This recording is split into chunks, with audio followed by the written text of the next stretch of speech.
ಕೃಷ್ಣ, ಎಲ್ಲರೂ ಹೇಗಿದ್ದೀರಾ? ಇವತ್ತೊಂದು ಹೊಸ ವಿಡಿಯೋದೊಂದಿಗೆ ಬಂದಿದ್ದೇನೆ. ಏನು ಅಂತಂದರೆ, ದೇವತೆಗಳ ಆರಾಧನೆ ವರ್ಸಸ್ ಪರಮಪುರುಷನ ಆರಾಧನೆ. ದೇವತೆಗಳನ್ನು ಆರಾಧನೆ ಮಾಡೋದ್ರಿಂದ ಏನಾಗುತ್ತೆ, ಪರಮಪುರುಷ ಅಂದರೆ ಕೃಷ್ಣನ ಆರಾಧನೆ ಮಾಡೋದ್ರಿಂದ ಏನೆಲ್ಲ ಲಭಿಸುತ್ತದೆ ಅಂತ ತಿಳ್ಕೊಳ್ಳೋಣ. ಜನರು ದೇವತೆಗಳನ್ನು ಸಾಮಾನ್ಯವಾಗಿ ಭೌತಿಕ ಆಸೆಗಳ ಈಡೇರಿಕೆಗಾಗಿ ಆರಾಧಿಸುತ್ತಾರೆ. ದೇವತೆಗಳ ಆರಾಧನೆಯಿಂದ ಸಿಗುವ ಫಲಗಳು ತಾತ್ಕಾಲಿಕ ಮತ್ತು ನಾಶವಾಗುವಂಥವು. ದೇವತೆಗಳನ್ನು ಪೂಜಿಸುವವರು ಮರಣದ ನಂತರ ಆಯಾ ದೇವತೆಗಳ ಲೋಕಗಳನ್ನು ತಲುಪುತ್ತಾರೆ. ತಮ್ಮ ಪುಣ್ಯ ಮುಗಿಯುವವರೆಗೆ ಸುಖ ಅನುಭವಿಸಿ ಮತ್ತೆ ಈ ಭೂಲೋಕಕ್ಕೆ ಮರಳಿ ಬರಬೇಕಾಗುತ್ತದೆ.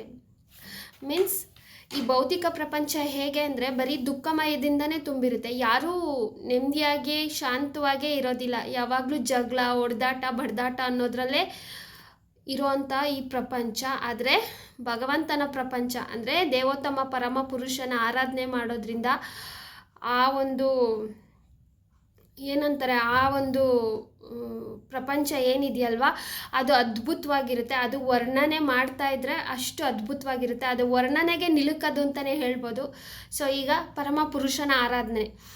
ಕೃಷ್ಣನನ್ನು ಆರಾಧಿಸುವವರು ಯಾವುದೇ ತಾರ್ಕಿಕ ಆಸೆಗಳಿಲ್ಲದೆ ಕೇವಲ ಪರಮ ಪ್ರೇಮ ಮತ್ತು ಆತ್ಮ ಸಾಕ್ಷಾತ್ಕಾರಕ್ಕಾಗಿ ಆರಾಧಿಸುತ್ತಾರೆ.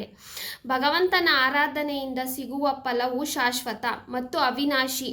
ಭಕ್ತರು ಜನನ ಮರಣಗಳ ಚಕ್ರದಿಂದ ಮುಕ್ತಿ ಪಡೆದು ಶಾಶ್ವತ ಆನಂದವನ್ನು ಹೊಂದುತ್ತಾರೆ. ಎಸ್, ಕೃಷ್ಣನ ಲೋಕ ಇದೆಯಲ್ವಾ, ಅಲ್ಲಿ ರೋಗ ಅನ್ನೋದೇ ಇಲ್ಲ, ಮುಪ್ಪು ಅನ್ನೋದೇ ಇಲ್ಲ, ಬರೀ ಆನಂದ, ಬರೀ ಖುಷಿ.